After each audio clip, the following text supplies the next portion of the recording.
Last night on 60 Minutes, Vice President Joe Biden opened up about why he ultimately decided against running for president. In a joint interview with his wife, Jill, the vice president said he delayed making the decision for months while he and his family grieved for his son, Beau, who, remember, passed away in May.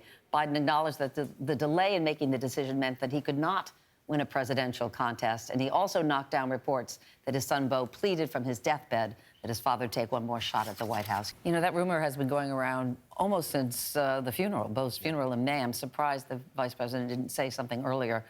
I guess he was just grieving and didn't. Well, I'm not surprised he didn't say anything because, you know, if he was waiting to see if he was going to run for president. I think he waited for this debate to be over to really decide. And then he saw how well Hillary did and said, I can't win this. Yeah, but no, I mean this whole notion of his son on his deathbed saying to his dad. I would say he did say in the interview, I watched it all and I thought it was very honest and very raw, very candid and frank, and it came from not a political voice. It came from a voice of a dad, as a husband, as a family man, and he brought up so many stories.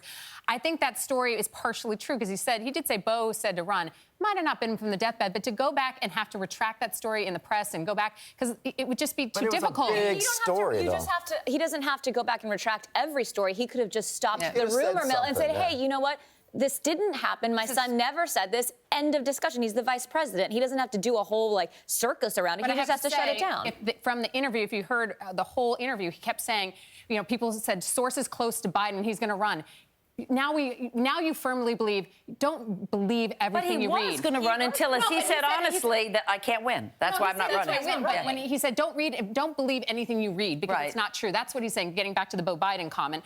Everything we read is not true. And I think here we all believe everything we read in papers, and he was a proof. Like he wasn't necessarily going to run. His son didn't say it, but if you went back and try to retract or clarify stories that everybody printed, that would be his job. I don't think it's about clarifying every story. I think it's about that story. We all mourn the loss of him. We saw them go through that. It was so sad to watch their family suffer through this. So just shut it down really quickly. It didn't, doesn't need again like a whole. It was a great interview, and I think the vice president is fabulous. And he has said he is not getting out of the mix.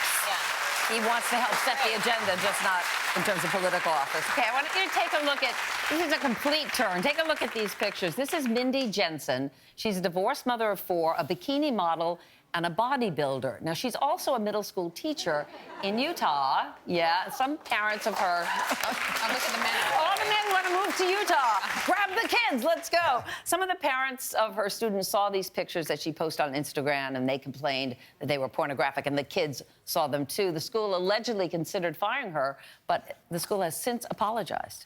And they should. Yeah, they absolutely They should. absolutely should. I mean, she's a bikini model. She's competing. Look, she has a number on her right there. If you don't want your kids looking at pictures on Instagram of this, get them off Instagram. I mean, there's way worse stuff on that. The school finally determined it's the right way. I think a lot of times it's much easier to go after her than to sit with your children and have honest conversations about sex and sexuality and what that means. And so they went after the easy target. And I went on her Instagram. She doesn't even mention she's a teacher. She doesn't acknowledge the school. It's her personal private Instagram. And the pictures, like you said, they're about her being in competition and her training. It's not risque. A lot of her training was because she had gone through a real depression after her divorce. So a lot of the people who were responding to her Instagram were saying, what a healthy way to combat depression is get healthy and work out. I think it's a good message. Would any of you guys want your son or daughter taking classes with them? I mean, is she a good teacher?